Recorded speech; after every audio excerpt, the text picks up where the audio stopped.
Welcome back to Dad's Deals and Dumbbells, the podcast where dad life meets business hustle and staying healthy without going to full CrossFit, at least for me. We're your hosts. I'm Dr. Mitch Quill, chiropractor, entrepreneur, dad of 3 small terrorists or kids, and man who believes mobility work is more important than mowing the lawn. I'm Joe, an attorney, business owner, and proud dad of 2 kids, ages 12 and 17, which means I'm currently balancing the new driver fears that I have and preteen emotions with still trying to figure out if TikTok is cool from one day to the next. Each week, we bring you real talk about raising kids, building businesses, and trying to keep our backs from exploding. And in just a few minutes, today's guest is going to be a man who has over 30 years in the business, working with business owners, navigating the crazy world of commercial lending. He's a banker by trade, a family man by heart, and is currently training for his second 5K. Nice. George Santiago is in the house.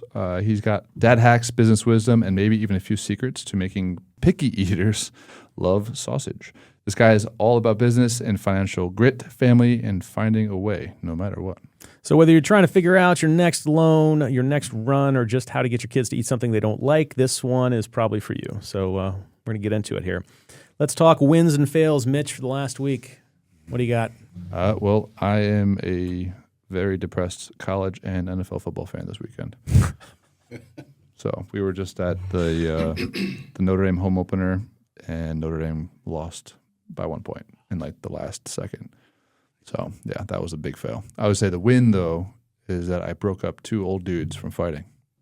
Just by your sheer size, I'm guessing you stepped in the middle. And yeah, maybe a little bit of beer was involved, but then these 2, they're both Notre Dame fans also, like right in front of us, fighting over, like one guy was like threatening the other apparently, and then the other guy's like, well, I'm going to get you kicked out. And I'm like, so we left, came back, no ushers were involved, and then like the guy that was threatened then became the threatener, the aggressor. And I'm like, dude, now you're being an idiot. So just go back to your seat. You're fine. And he's like, he threatened me. I was like, well, now you're being the a-hole. So back up. Let's just watch the game. We're on the same team. Like, we're actually winning the game right now. So why are we so upset?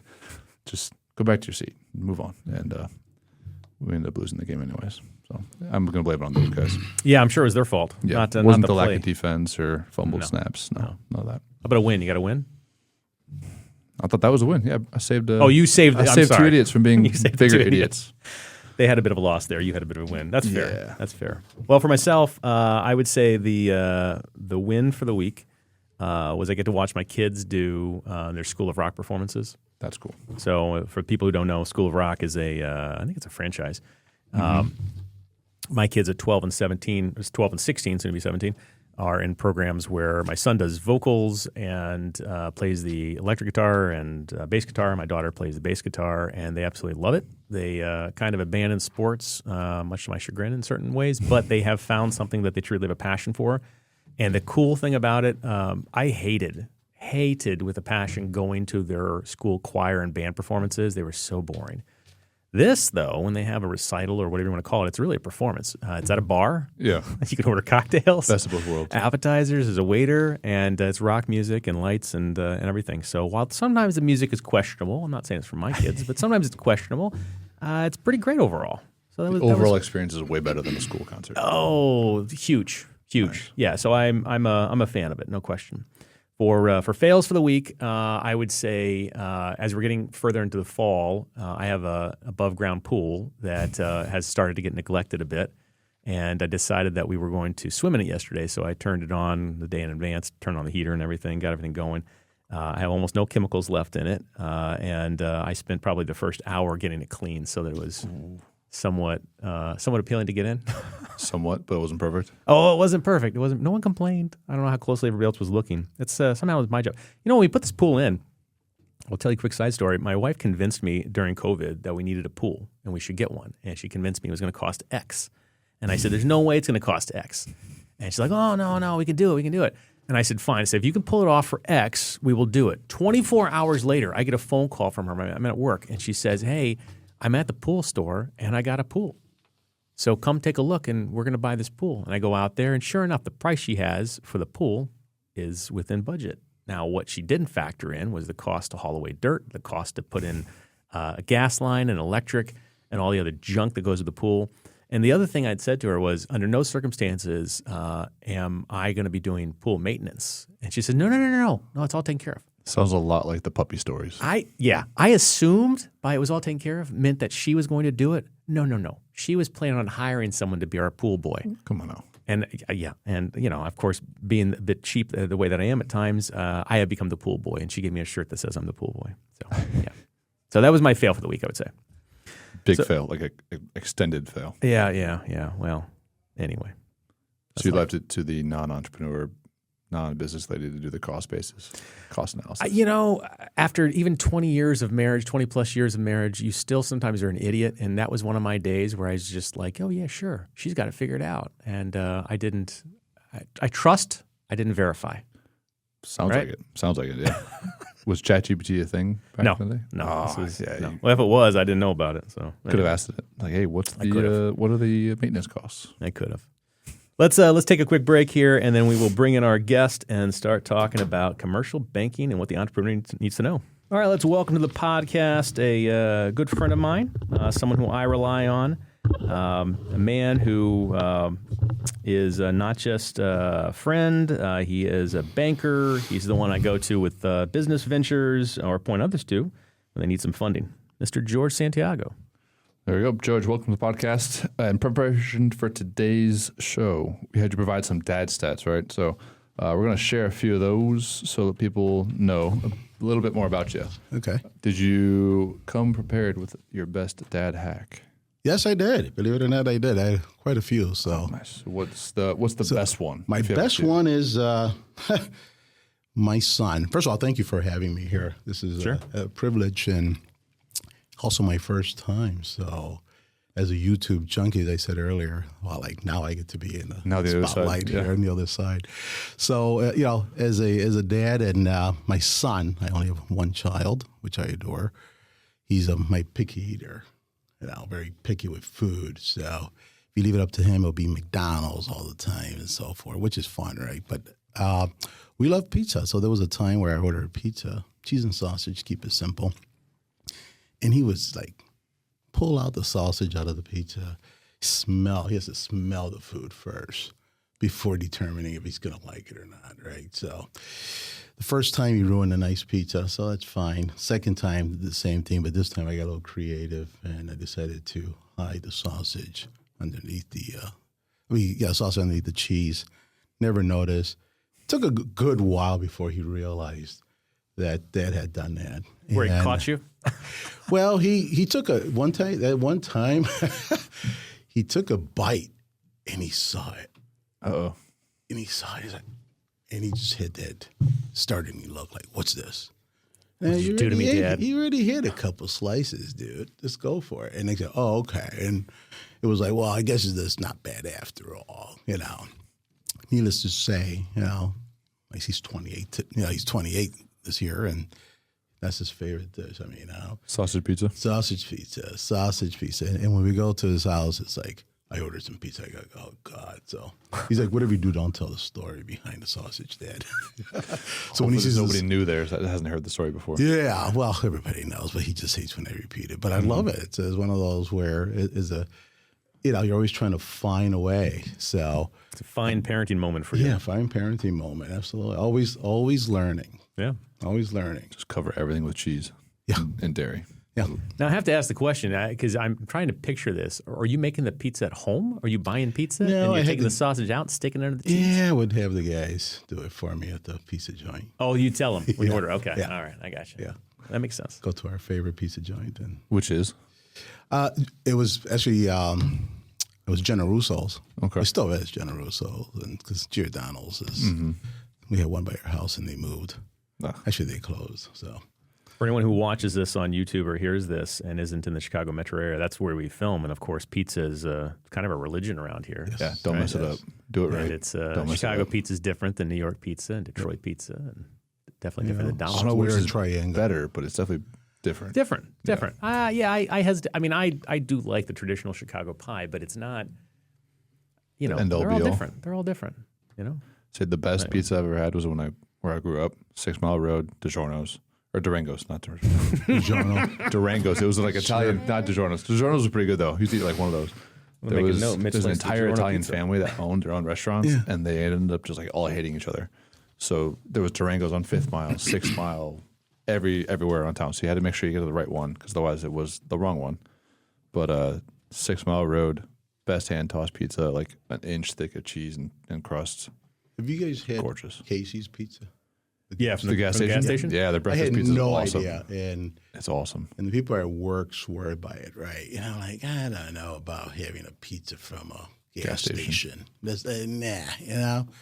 And they swear by it, you know. And you tried it, I and it wasn't tried bad. it, and I had to report back and say, you know, you guys were right. You're And onto I- something. I will tell you, and I'm It's certain not bad either. I'm certain you've never experienced this, and I don't know if they still do it or not. But down at 26 in California, the criminal courts in Chicago, there used to be a pizza truck Okay. that would be out there in the mornings. Until they got arrested.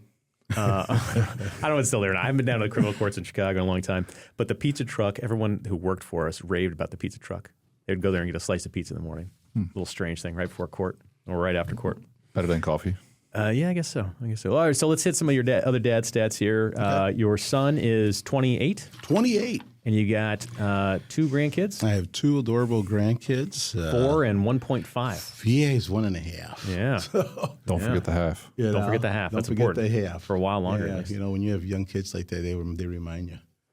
Hometown of Chicago, and you've lived in the suburbs the past 20 years. Not on your dad's stats, but I happen to know you grew up as the product of a small business, which means, to me, what it means is you've seen the struggles, the high points and the low points of a small business, which are really useful things to know in the lending industry. So kudos to you for that. They didn't put it on here, but I wanted to make sure people are aware of that.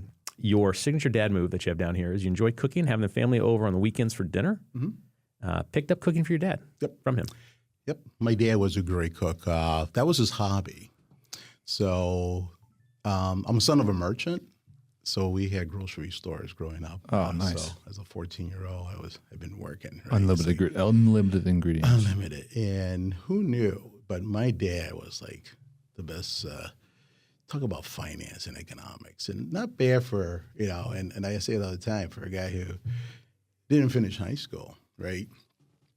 You know, we're from Puerto Rico. My mom comes here and with my dad, and they just have this vision of just opening a business, right? Now, my dad did all the planning, but my mom controlled everything. To this day, she still controls everything, right? 'Cause that's what they do. But they had a nice partnership. And at the end of the day, the ultimate goal was just to provide us with a food over our head and food on the table, and that was really it.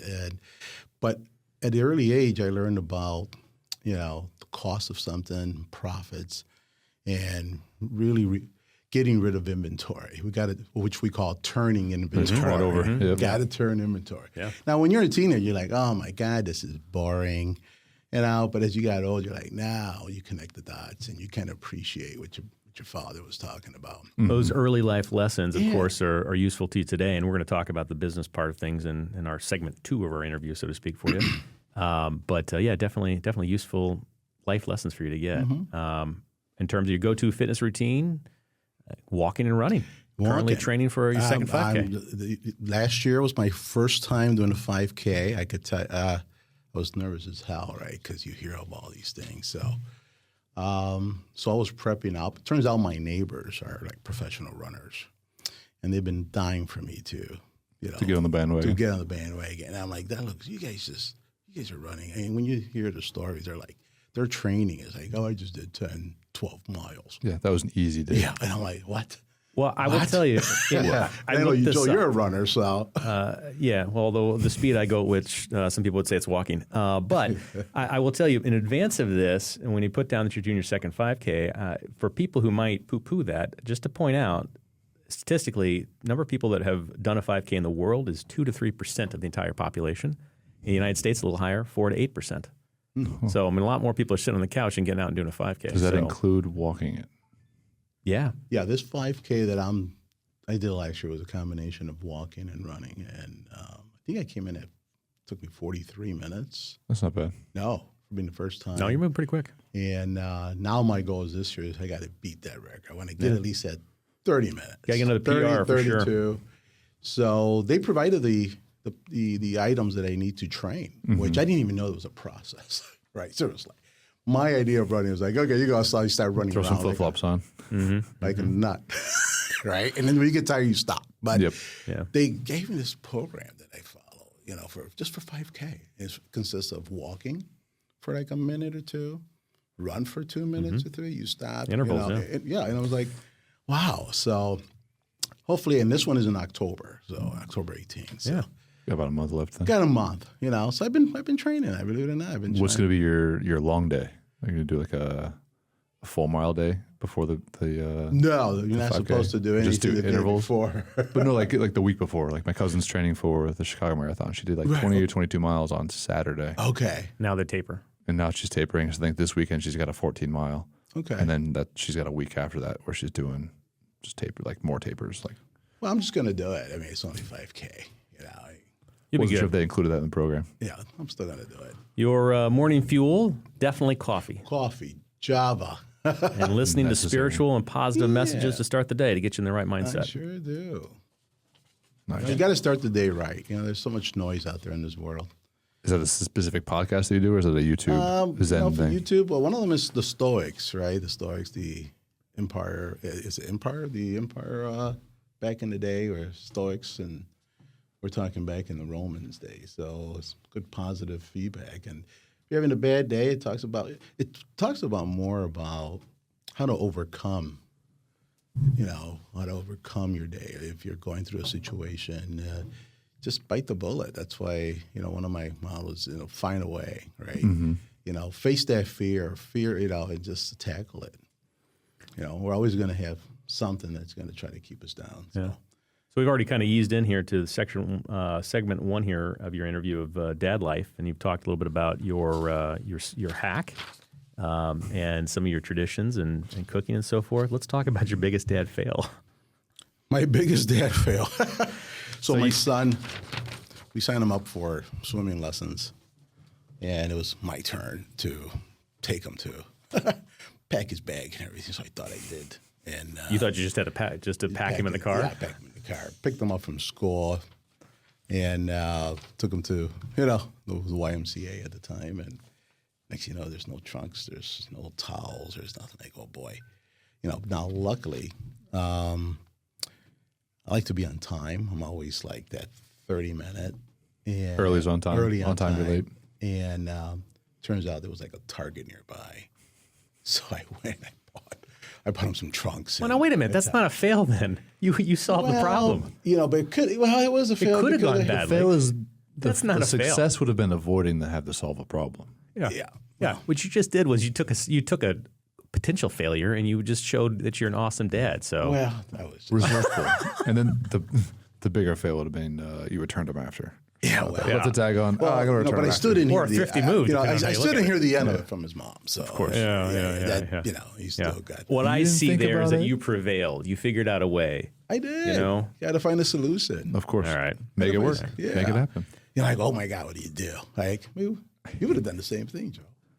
I would have. Yeah, you would have. Well, yeah, you know what? I would have. Yeah, and I would have been early, so it would have been possible. Yeah, yeah. So let's talk about now your experiences. Of course, are not just as a father to a child, but now an adult child, and now as a grandfather too. Tell us about the differences in your role as a father between the two different generations. Oh, it's interesting. I love it. So it's interesting because now we have all this wisdom, so we think we do, right? So when I see my grandkids, one, they're my CrossFit because you're running around after them. And, the way I look at it, when I see them, it brings me a lot of joy. I mean, I can have like a real rough day. I'm going to go see my grandkids, something about this inner peace. And I talk to my son all the time. I go, just remember the way you were raised. So I want those kids to have the same opportunity that I provided for you, And he's like he's like, well, I don't know about all that. And I go, life was good for you, buddy.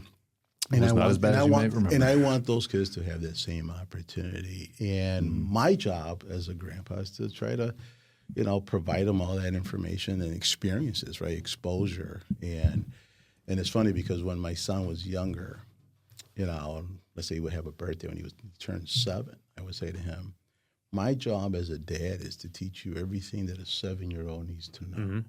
So you'll be prepared to be an 8-year-old, but you're not 8 yet. And I just he just had a birthday in June. I said, my job still is to teach you what a 28-year-old needs to go through, because you don't know everything yet, right? So now I want him to teach that to my grandkids, And my little one, my 4-year-old, he already started pre-K, so he's in pre-K, and I can't believe that. What do you prefer, life as a father or grandfather? Ooh, I got to tell you, Joe, we all make a lot of mistakes, but I always say I think being the dad was the one thing I got right. And I think the reason for that, because I just dedicated my time. He was my number one priority, and I don't want to screw that up. Yeah. So, but I enjoy both. As a grandfather, it's just like, just bring it on. It's just like I don't have any rules. It's just watching them grow. Let them be kids. So as what we've heard before from other grandfathers that are on here is that they enjoy being a grandfather because there's no pressure. They get to do whatever they want, and then you send them home. Then you go home. Yeah. Give them the sugar. Then you go home. Hey, here you go. Yeah. Then you go home. Let someone else take care of it. But I love it. And you get a perfect night's sleep. Well, change no diapers. Here's an also. I consider myself still young, right? So I'm still young enough where I can chase them around and be a part of their experience. So play catch, throw them around. Play catch, running around. The 2 grandkids, boys, girls? Boys, 2 boys. Oh, yeah. Yeah, 2 boys. That's 2 little boys. And they're very active. There's a big difference between my daughters and my son. Like my daughter, like if I'm roughhousing with, like when I was a kid, like when the kids were kidders, like more kids, right? I have a 6 and a 4-year-old. When they were younger, like they didn't roughhouse as much. But now Henry's like, can I jump off of that? Can I jump off of this? He'll be 3 in a week, and then he'll always tell me, "Oh, I'm only 2, Dad." I'm like, "Okay, dude, whatever." He said that this morning. He's like, "I'm 2." I was like, "No, I was actually counting to 3 because you weren't listening." But whatever.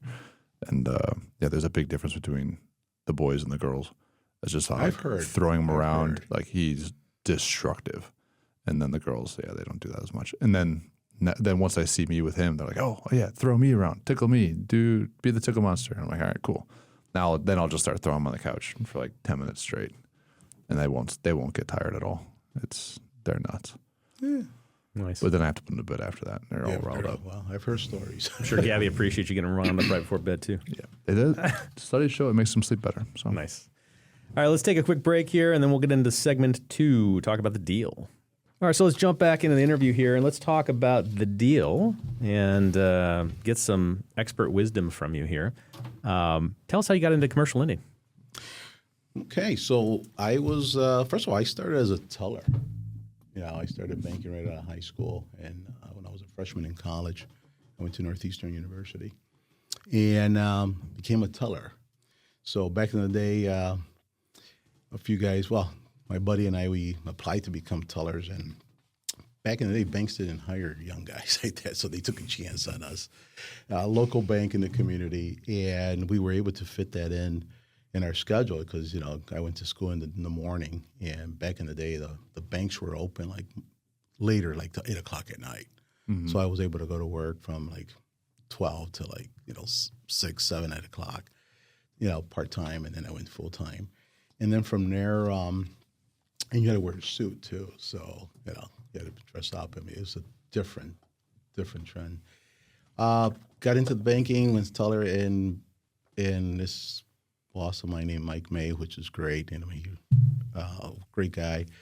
He was one of those guys where, back in the day, and we still do it now, we develop our people. So he said, if banking is what you want to go into, then we'll start you in the program.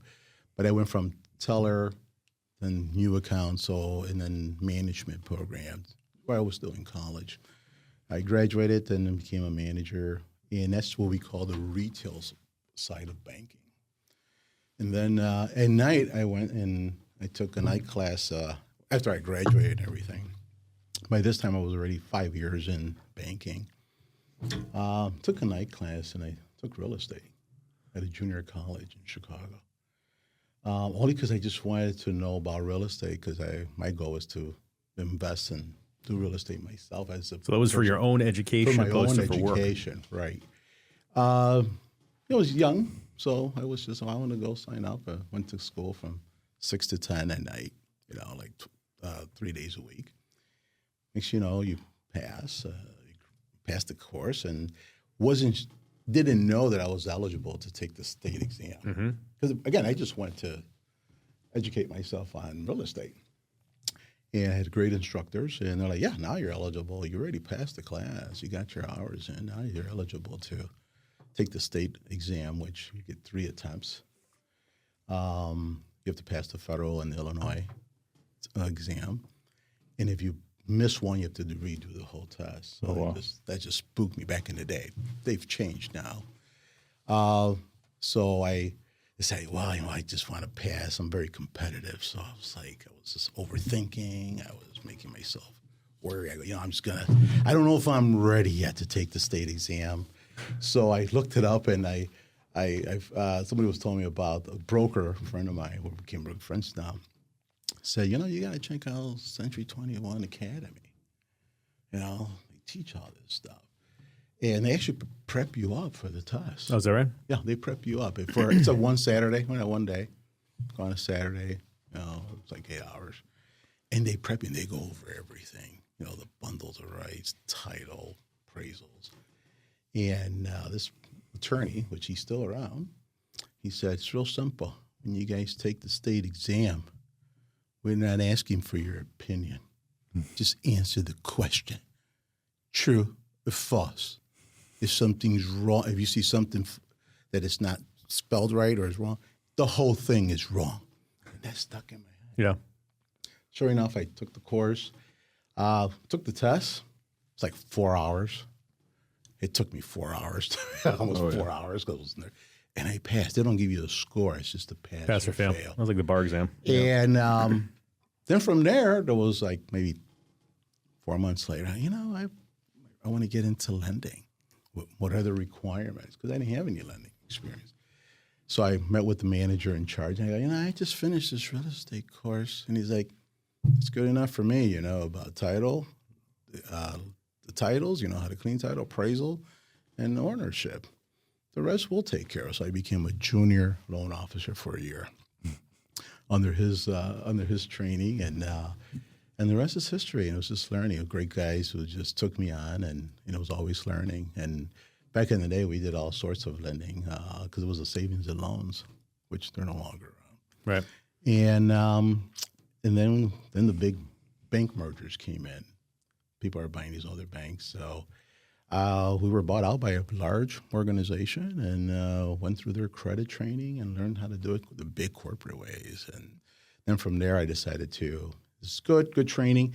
Now I want to go back to a community setting, because it was just more fun and enjoyable. So I got the big exposure and training from the large organizations, but started from the teller and worked my way up. And today I'm still 30 plus years still in the business. Nice. So over like commercial, then what about residential? What's the difference between commercial and residential? Well, I did the residential part in the beginning because when we were savings and loans, we were able to do both. The residential, which is 1 through 4 units, so that's considered single-family homes. And then we did 5 units and above. So we did a lot of construction loans. Mm-hmm. Okay, well, we did like condo conversions back in the city of Chicago. So the difference between the two, so when we were savings and loans, as a lender, I was able to entertain both loans. When we were bought out by another organization, you had to pick and choose. Mm-hmm. Did you want to be a residential lender or do you want to be a commercial lender? But they want to put you in a couldn't department. do both. Yeah. So I decided to go the commercial way. And it's been good ever since. So in the past 30 years that you've been in banking, what's been the biggest change you've seen? The biggest change? There's pros and cons on that because when I started banking, a deal was done by a handshake. And it was done by character, which is one of the 5 C's of lending. Mm-hmm. So if Joe walked in and they knew his dad, and Joe was just graduating from college and he needed a car or whatever, he got the loan because they knew his dad. They vouched for him. So it's character. Okay. Today we can't do that. Today we're such a high regulated industry. that you can't do that. But at the same time, having said that, getting a loan wasn't easy either. Okay, I remember if you were renting and you decided you wanted to buy an apartment building, right? They can decline you for what's called a rental shock because you went from paying, let's say, $550, and now your mortgage is going to be like $1,100. They could decline. Back then, they used to decline people for that, right?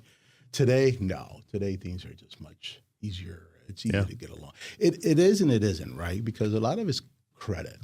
We still follow the character, capacity, and all the. Well, so let's talk about, because I mean, this show for the most part targets not just dads and what have you, but people who are entrepreneurs, who are professionals, maybe thinking about getting into it. So let's talk about what those folks need to know.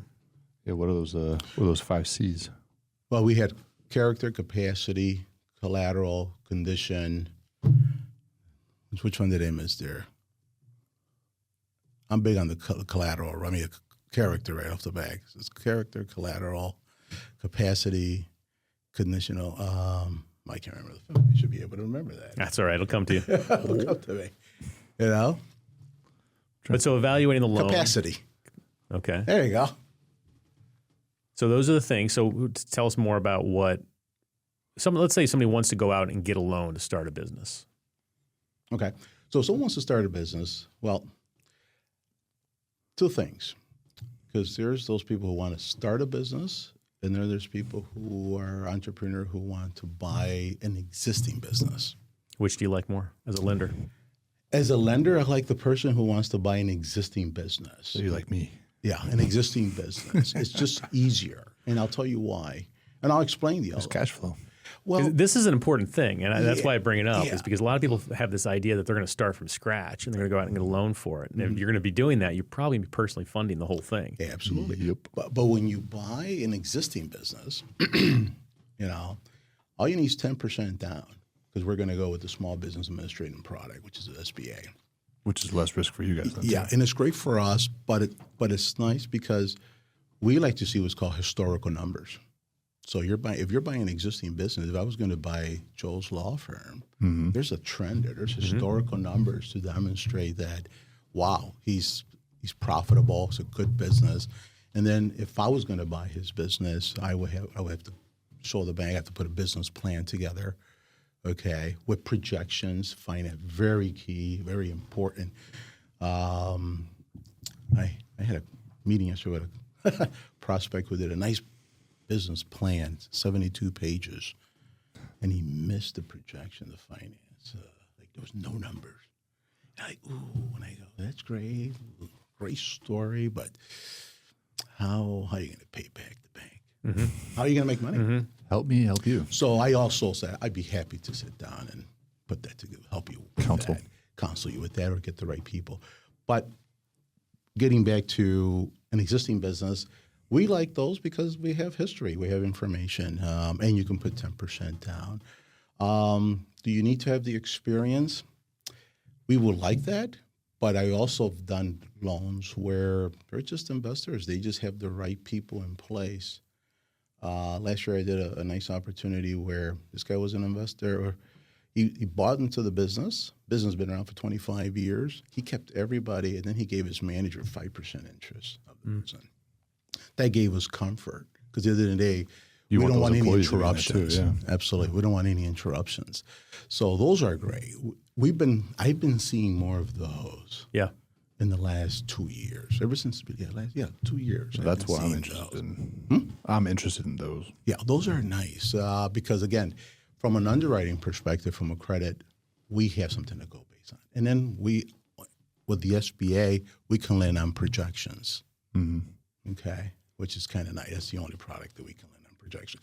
Now, with the SBA, having said that, we're going to check that data. We have enough data to determine if how far, if you're way out of whack here. I can't predict like a 300% increase in cash flow I've in 6 months. I've seen a projection where business say he's going to make $1 million like in like a year, and I'm like, yeah, that's not going to happen. Hate to say that, we got to bring the brakes down. Yeah, got to. And I go, did you mean like 5-year span, or it was 1 year. And I go, no, that doesn't make sense. Not in that industry. No. So, So what about the existing businesses that maybe want to expand, maybe buy a building, they want to take it to the next level? What do they need to know before they get to that point where they're calling you up and saying, hey, George, can you help me with this? I mean, there's some stuff they need to do, right? Absolutely. Preparation is key, right? If you're buying an existing business or you're expanding your business, again, I'm going to go with the SBA because we offer those products to allow you to finance those projects for you. And what's nice about the SBA, you get your first loan. You can have multiple loans with the SBA as long as you don't exceed $5 million under the 7A product. Because under the 7A, it allows you to expand, buy another business, improve your cash flow situation, and we can have a longer amortization. Okay. When I say longer amortization, we can go up to 25 years on that. Over multiple businesses? Yeah, multiple businesses. So you can consolidate multiple SBAs? Yes. Up to $5 million? You can finance on the SBA, but you have to go with a 504. And I'll get to that. Yeah. Because there's 3 type of products with the SBA. We have the 7A. First, I'm going to start with the SBA Express. That's a really hot product because that's a loan from $150,000 to $500,000. Okay. We don't have to go through the whole Pentagon here, no pun intended. It's just a quicker underwriting. Okay, but it's Express. Great product. Yeah, it's an Express, right? We go through that product, and then anything from 500 and above, then we go with 7A. I like the 7A a lot. I like them all, but the 7A is a great product because it allows you we can give you money for a line of credit, acquisition, real estate, okay? And we can amortize all that. So we have so much that we can offer you through the 7A, and it's like, wow, what a great opportunity. So sometimes we can give you 3 loans. We can also give you money for equipment. Okay, we can finance all 3 on 1 loan. Okay, and with the 7A, if the amortization is over 15 years, then there's a prepayment penalty. Anything of that, there's no prepayment penalties. And a prepayment penalty is if you want to prepay your loan off. And believe it or not, I have customers that have good cash flow. They're like, hey, I want to pay down X percentage. Mm-hmm. So we allow them. The other one is 504. 504 is just strictly for real estate. So if you were going to buy a building, just a real estate building, 504 is a great product because the bank lends 50%, SBA approves 40%, and you have to come up with 10% as well. The only difference that product is only for real estate, and you have to occupy 51%. And it's not for investment purposes. That's my building. Okay, yeah. That was the exact loan that I did. Yeah. Okay, so you're familiar with it? Yeah. And that's a great product with the SBA. Now 25 years, and that was 15-year. One of the criticisms I've heard from people before as they talk about SBA guarantees and the process of going through it, and I've heard people complain about how challenging it is. My experience wasn't like that when I went through it. And I think the bottom line really is that if you're organized and you have your stuff together, it goes faster. I was going to say, usually it's only complicated when you make it complicated. True. And then the other piece of it also is working with a lender who has SBA experience. Right. Because if you're not, it's a much bigger challenge. And to your point, I do not submit an incomplete package. We build relationships with our credit folks. So you want them to, once they see your loan come through, they can just open it and start open and shut without any trouble. Because those folks are just so focused that if something is missing, you just threw their game off, and then they will have to put that file on the side and you go back to the bottom of the file. Yeah. So I try to. In fact, I have a meeting. I want to know what they want to do, short-term, long-term goal. I want to make sure that I'm not just giving you the money for the acquisition, but if there's an opportunity to give you working capital on top of that, why not? And at the same time, complete package, business plan, resume, PFS tax returns, 3 years tax returns for the business if it's existing, and your personal tax. And we'll go through it, and I'll go through it and review those tax returns because I may just have questions as well. Mm-hmm. And then my job is to tell the story, what we're doing, what's the purpose of the loan, who are the borrowers and guarantors, and tell the story of the loan, of the profit, of the business. And then from there, we submit it to the underwriters for cash flow. Now, I like to do my own cash flow analysis because I don't like surprises. I was going to say, are you also evaluating the business while you're doing that? Yeah, I like to. I'm sorry? I would say you're evaluating the business I like while to. you're doing Right. Yeah. We do a quick and dirty formula, and I can tell if, based on their financials, if you're paying a good price for this business or not. Yeah. For today's episode, I asked and looked for some information regarding business failures and top reasons. The number 2 reason that startups failed was ran out of cash, failed to raise enough new capital, 29%. That was the main reason why they so decided. What was number 1? No market need. Oh, yeah. Someone's starting a business where they didn't need a business. That makes sense. Yeah. Now, earlier we talked about businesses, people that want to be an entrepreneur. Now we have those that want to start a business from scratch. Mm-hmm. Well, we're talking from scratch. We're talking like no market. No market. I'm just. No employees. I'm going to go at least that commercial space, and I'm going to start from some scratch. Now, those are called startups. I'll look at a startup if you've been in business for a year. I want to see how you did that 1 year. Not that I'm expecting a big profit, but I want to see how you perform every quarter. The progress. And then again, earlier, keep in mind that we can land on projections. So I want to see, again, the historical numbers, and I want to see your plan. So for someone to say, I want to open a business and can I get a loan? You're not going to get a loan right away. Got to at least wait a good year. Now, back then, you had to wait 2 years. I've seen, depending on the industry, if it's your first year, let's sit down and have a conversation. Tell me what your plan is. Tell me what your vision is. What are some of those industries that do that? Well, because in my thinking, to me, it sounds like a contradiction to have a startup that's also been in business for a year to show progression. Because to me, a startup's like they have nothing to begin with. Well, okay. Not a business there's person. There's a coffee shop. I'm going to go to a coffee shop. Okay. There's a person that opened a coffee shop with bakery. And in fact, one of my colleagues did a bakery company. Okay. Well, it's a bakery. And this person's been baking from her house for the last 3 or 4 years. That was kind of my first thought, like baking out of your house, something like that. They want to get baking for 3 or 4 years, right out of her house. And this person had a nice book of business because she was, her orders were coming from nonprofit organizations, and she just needed space. Okay. Well, again, she started from scratch. And we were able to accommodate her. Okay, I think that's one of the startups that we were able to do only because we understood your process. We understood you had something established. You didn't have a lot of revenues, but you had customers, big orders, demand. There was the big demands. Yep. And the person's still there. It's real successful. It's going on 2 years now. Well, going on 3. So good for them. So we look, to say no. I don't like to say no. I like to say, let's look at that. Let's sit down and have a conversation. Tell me what you're thinking. Tell me what you're trying to do. And it's my job and my team to say, here's the way we view this. This is the way. Here's a proposal for you. Okay. And if we can't do it now, this is what you need to do. And let's revisit this 6 months. Hit these metrics. Get back to us. I'm sorry. Yes. But we're walking. We're giving you the. We're working with you. Okay. So people now we have partnered up with this organization called SCORE. You familiar with SCORE? Yep.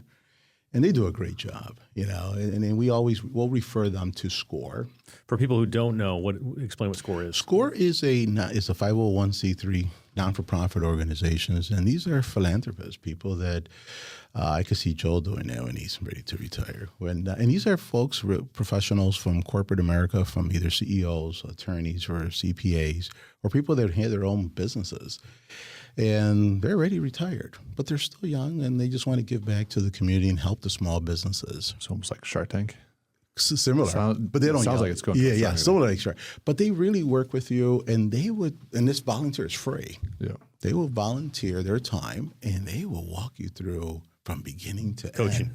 coaching. Yeah. Not investing, coaching. No, they just coaching, and it's free, meaning that they're spending their time, their community hours helping you put a business plan together. Yeah, there are a number of these services that are out there that are underutilized. Yeah. And people, what I tend to see, and I've been in our local chamber of commerce since 2007, and I've seen a lot of businesses come and go. And what I tend to see is that a lot of people, when they start off, they're very confident. They're confident in what they do. Maybe they're a chiropractor and they know what they're doing as a chiropractor, or a dentist, or maybe they bake cakes. Yeah, and they're very confident niche. in what they do.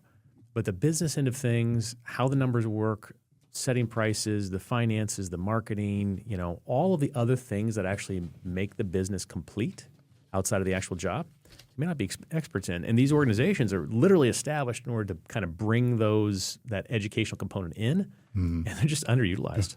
Right.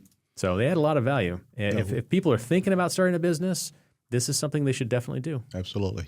And they do a great job. You Yeah. know. And then when it's done, they'll come and refer the customer to us, and they're ready for a loan. So Yeah. so let's do components, right? Yeah. From starting from scratch versus buying an existing. 100%. Yeah. So there's lots of options there. There are different products that are out there as well, depending upon what someone needs, whether you're buying a building, whether you're trying to expand, you're purchasing an existing business, what have you. One of the big advantages that I'll say when you go with typical commercial lending, like what you do, is frankly the terms are going to be better. I mean, there are other ways to get financing, but you tend to be giving away part of your soul. It's in the contract. Just look for it. Yeah. But yeah, I mean, there's other alternative lending, but it comes at a cost. So, but I think the biggest thing I've seen is that the work to get to that point where you're going to be able to be approved for that loan, it starts way before you start the application, way before you sit down with George. And here's another thing, you mentioned earlier a few seconds ago. You're good at what you do. Right? So, and I'll tell you right off the bat, and I told this to everyone, you keep doing what you do best. My job is to be your banker and refer you to an attorney, and you need a CPA. That's very crucial. Are you allowed to give those recommendations? Yes, Or say like, hey, here's three? I'm allowed to give the. I can make recommendations. I just have to give them 3. Yep. So, if I'm going to refer Joe, I have to have 2 more other attorneys, and then let the customer pick. Yep. CPA, same thing. Cool. People who are entrepreneurs who are starting their own businesses tend to be very type A. They tend to be very confident, and they tend to over exaggerate their abilities and not recognize their weaknesses. Yeah. One of the books I read when I had probably maybe 20 or so was Robert Kiyosaki's book. Rich Dad, Poor Dad. Yeah, Rich Dad, Poor Dad. Sure. And one of the Great lessons book. that he talks about early on is his team, basically, right? His lawyer, his accountant, all these other people that are on his team who are experts in what they do. He looks to them for the advice. He follows their advice. He knows what he does, and he lets his team work. And there's a lot of wisdom to that because you can't be an expert in everything. Correct. So, Correct. Jack of all trades for sure. Yeah, time management here, efficiency. I know you brought some material with you. Was there anything specifically you no, wanted I to was cover? just using this. Pretty much, I covered it. Okay. I just used it as a. So what are some of those notes. early stage, you mentioned people got to get those like that year under their belt. What are some things that people should be working on in that year to get ready for you? I say know what's your credit score, your FICO score. That's important. So like check Credit Karma every day? Check. Usually now when the banks offer that service, right? They know what your credit score is. And, Which one's more accurate, the bank or Credit Well, Karma? good question you say that. So there's 3 out there, right? There's TransUnion, right? That's the number one. Then you have Equifax, and then you have Experian. We use the Experian. The banks use the one who's the lowest number out there. And so if you have a 720 credit score at Experian, I can know that the other ones are just as high. But those are the ones we use. Yeah, that credit issue, people consistently disregard their credit and don't protect. I protect mine like it's a baby. Sure. Right? Every time I go to a store, I was explaining this to my daughter actually a couple weeks ago. We were at Kohl's and we're checking out, and she was buying something, and she was paying with her money. And they asked, do you want to open a Kohl's credit card? I said, no. No, you do not. And as we're walking out of the store, I'm explaining to her, I'm like, But there I are save times where it 40% makes on this sense. order. Right. Yeah, sure. And there are times where I've made an exception to that, but every credit card you have is an opportunity for you to forget to make a payment and to ding your credit. Not to mention the fact that when you take it out in of itself, you're dinging your credit. Sure. So I reserve mine for the loans and the credit cards that I really want to get. There's some kind of bigger reason behind it. I'm not a big fan of store credit cards. Not to mention the fact that the interest rates are absurd. Astronomical. Sure. Yeah. Sure. And, and when you have good credit, you get better pricing. Yeah. Better pricing. And, we use it as a mitigating factor sometimes, right? I mean, I go right to the credit. So what I mean by that is if we're underwriting a loan and it's kind of tight for whatever the reason, from a cash flow, my job is to find a way, right? What are my mitigants? Find a way to approve or Find a way that I can justify my mitigations where, it's still, we still practice fair lending, and I don't want to sit in front of an examiner to explain why I gave you a loan and not somebody else, right? Right. But I'm always consistent. That's the key. Yeah. But mitigating is, and sometimes they may be a little tight, but I'll say, hey, good credit score. I'm going to go back to the C for character. Yeah. Right? It's a character. At the end of the day, if you're going to pay, you're going to pay. If you're not, you're not. Yeah. Is credit one of those 5 C's then? Yeah. Okay. Character. Or character? Yeah. Or Character and credit. Character and credit? Or is credit under character? No, credit is under character. Got it. The willingness to pay. Let's take a quick break here, reset the cameras, and get on talking about the dumbbell. All right, so let's jump back into it here, talk about segment 3 of our interview, the dumbbell. Let's talk about how you as a father, as a grandfather, are doing your best to stay fit, stay healthy. You got the 5K you're training for. Now, is it what is the 5K? Is it a charity thing? It's a charity. It's with the library in Elgin. Okay. The Gill Library in over there, and beautiful library as well. And it's, I believe, is the Dead of the Dead. The Day of the Dead. Okay. Dia de Muertos. Dia de Muertos. And then they moved it there. It's going to be October 18th. So it's how I got started, and I loved it. It's like, again, when I first started that 5K, I was like, oh my God, I don't know if I can do this. I mean, how'd you get talked into it for the first point? Because you're not exactly a young man. People dared me, and I'll take a good. Did someone tell you that you wouldn't do it? Huh? They said you wouldn't do it, or yeah, someone I work with said, you should do it. Well, you can't do it or something. Like, what'd you just say? Like, what? I'm gonna do it. So no grandpa can start. Yeah. Don't underestimate me. So I said, yeah, I'm going to do it. I'm going to train for it. So one of the things I did was I shopped for all these gym shoes. I didn't even know there was like these brands. I couldn't. Did you go to a running store, or did you start shopping for gym shoes? No, I went to a running store. I looked it up. They're expensive. And from Brooks to these other ones. Asics. Oh yeah, I mean. Hoka's. And we're talking a substantial amount of money, right?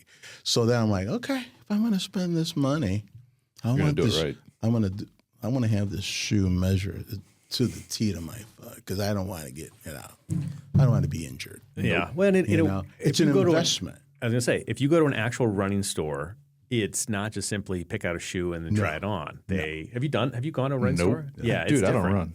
Yeah, although I did run last week. It's different. So, I mean, the place I've gone to, they put you on a treadmill. They watch how you walk. They do computer animations. Full analysis. It's full of analysis. And then they'll be like, okay, these are the shoes that you should choose from. Right. I should go. Now, walking into a running store, what's the average out of the store cost? Well, so this is where I was going to give you a top tip. My top tip is go get the analysis, get an idea about the shoes. And then go online? Sure. And buy 1 mile a year older. I swear to God. Sure. So I 2 years in a row, as we got into triathlon season, not this year, but last year and the year before, I went to one of those stores, and I think my shoes cost me like $175. Yeah. And they weren't the top of the line. There's some above that. It's like cars. There's not much and changing then they want to sell you an insole and speed laces. Now speed laces are something I use, but I buy them off of Amazon. They're super cheap. It's not I don't need to pay $20 for your speed laces. But what's wrong with normal laces? Speed laces you don't have to tie them. You just do a zip thing on them, and you go. Yeah, okay. On a triathlon during transition, that's kind of a thing. I guess that's important. Yeah, and they don't come untied. That's the other thing. They don't come untied. But anyway, so the lesson I learned from having done this twice was that I would go, I would get fitted, I would find out what kind of shoe I should be wearing based on how I walk and so forth, and then either go buy the exact same shoe again, or when you wear one pair out, or go buy 1 mile older. Yeah. That's the cheap cheap guy in me. So that got me motivated. So I'm going to do this again. Yeah. And, and watch. We had a what good you eat. time. How'd you feel running the first one? When I felt great.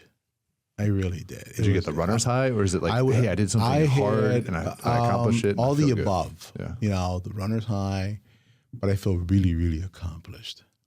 It's like, wow.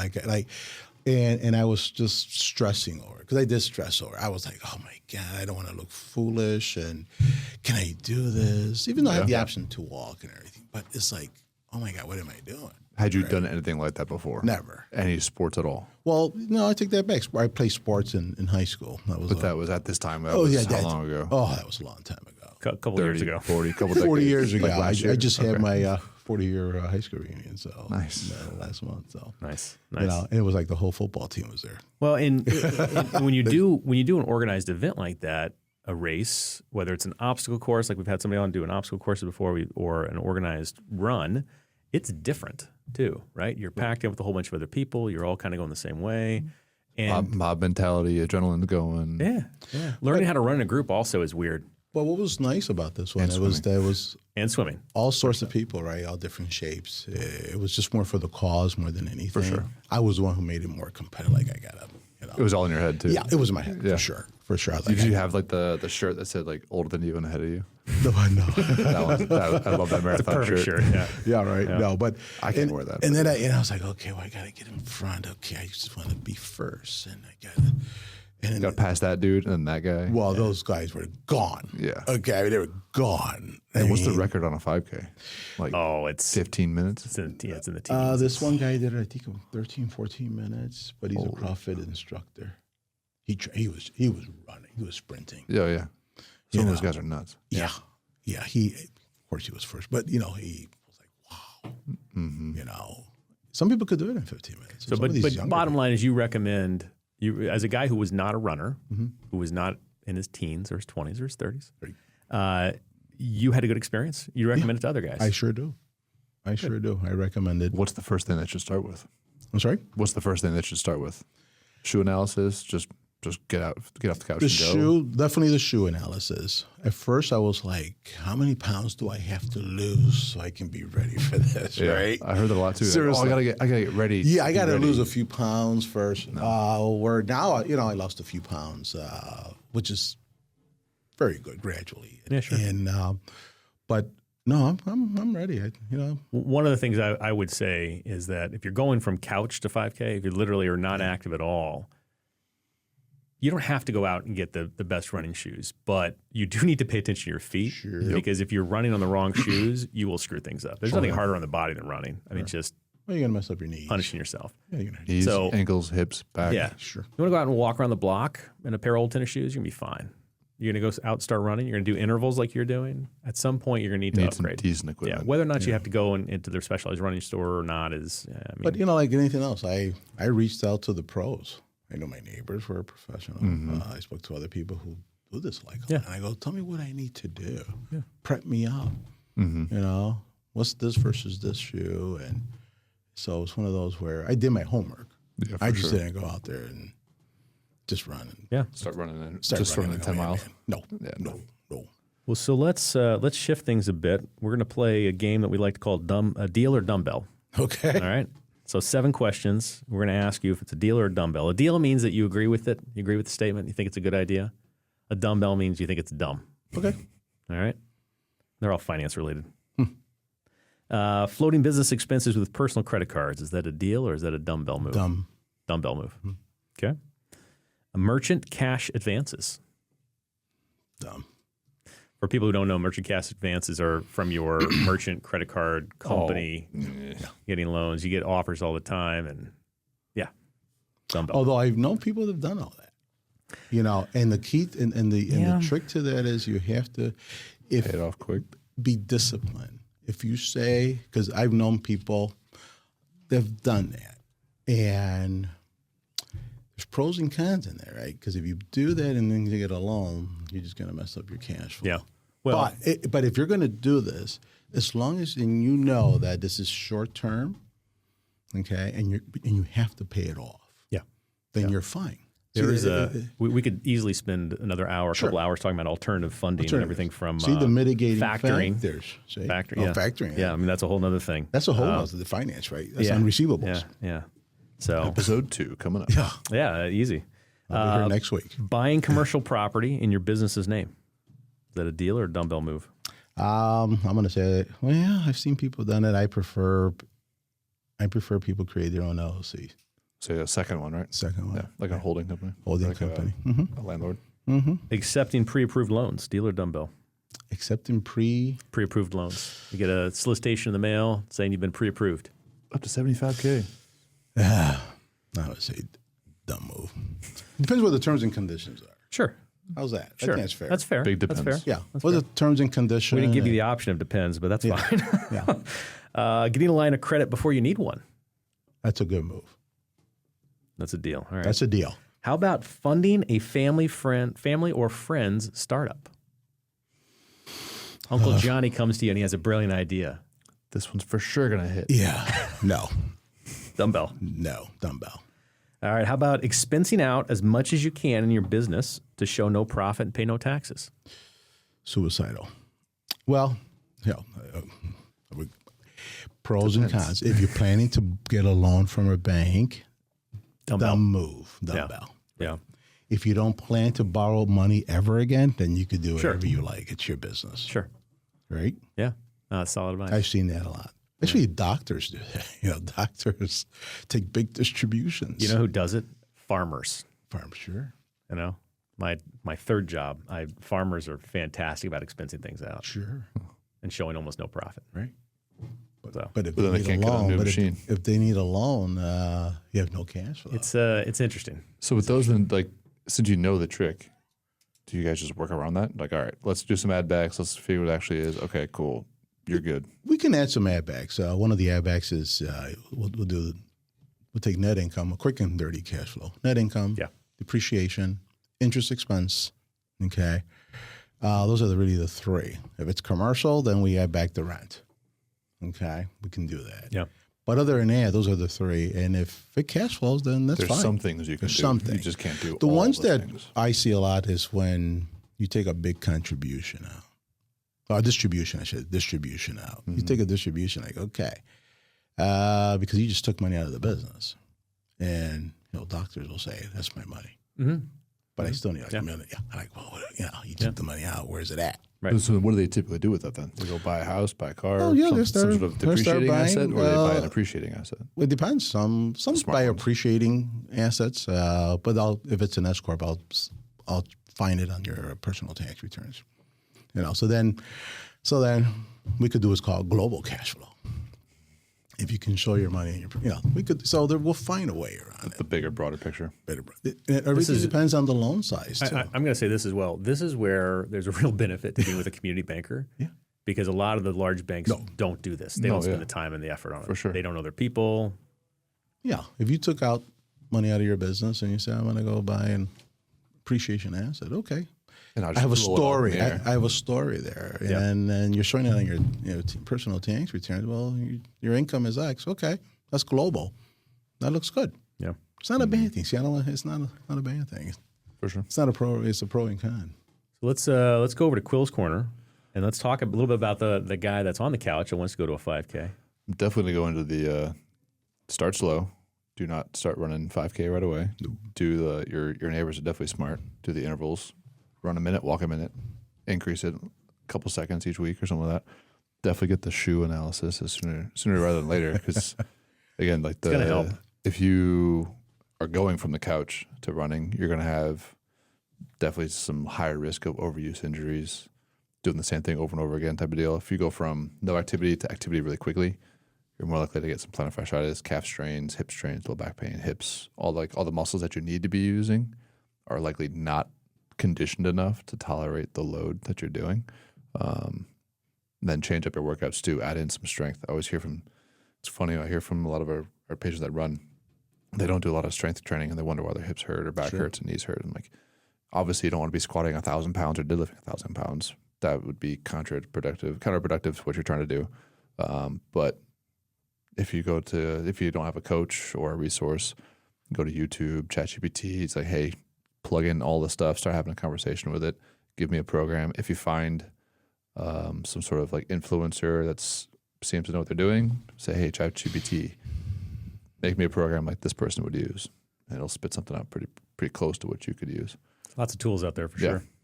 Definitely helpful. Just definitely don't avoid those overuse injuries going from 0 to 100 real quick. Yeah.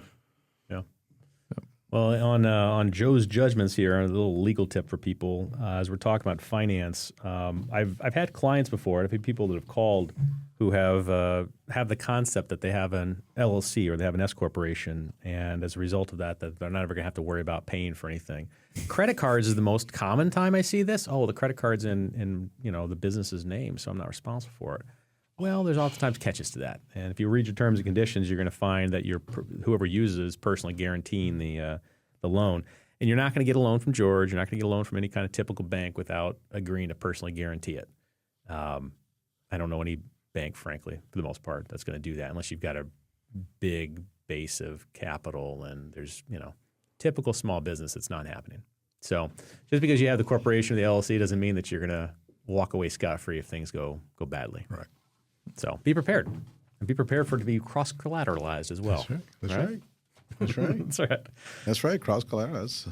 We didn't touch on that one. But No. That's going to happen now. Episode 2. That's right. Let's talk about some takeaways from today's episode. One of the things I believe in firmly that we've talked about a little bit here is about starting your banking relationship before you need one, before you need the money. In addition to hiding your kids' food underneath the other food that they do like. It's good, solid advice. Go run a 5K, even if you haven't done one. Challenge yourself, push yourself. Do something uncomfortable. Do something uncomfortable for sure, yeah. Remember to pack your kids' swim trunks? Don't leave that out, that's for sure. Definitely. Any other thoughts for you, George, before we close out the show here? No, I think you pretty much covered it. For the people who will be listening to this, if you have an idea, just try it. Do it. We live in different times now. Don't be afraid to do it. You don't want to reach a certain age and say, I should have, could have, would have. Someone's listening to this and they say this George guy seems like he knows what he's talking about. If they want to get a hold of you, is there a way to do that? Yeah. That's where I work. Yeah. I'm a commercial lender for Wintrust Bank. And my email is George Santiago at bankstcharles.com. My direct dial is 224-523-7071. And love to talk to you.